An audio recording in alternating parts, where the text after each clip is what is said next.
Breaking news ya taarifa zilizotufikia kwa sasa, zinazoendelea kwa sasa.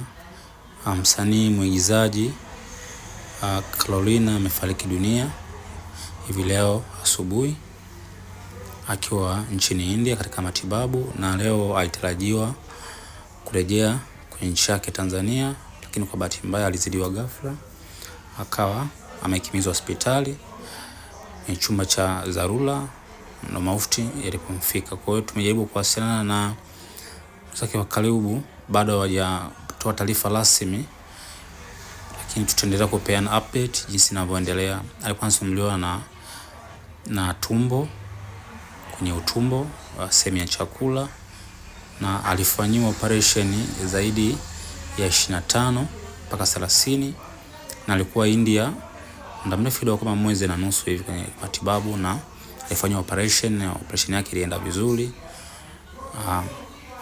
Ilifikia hatua ya juzi kuruhusiwa, na leo na asubuhi ya leo ilitakiwa kuanza safari kuja Tanzania, lakini kwa bahati mbaya alizidiwa ghafla na umauti ulipomfika. Kwa hiyo tutaendelea na kupeana update jinsi kinachoendelea, kinavyokuwa.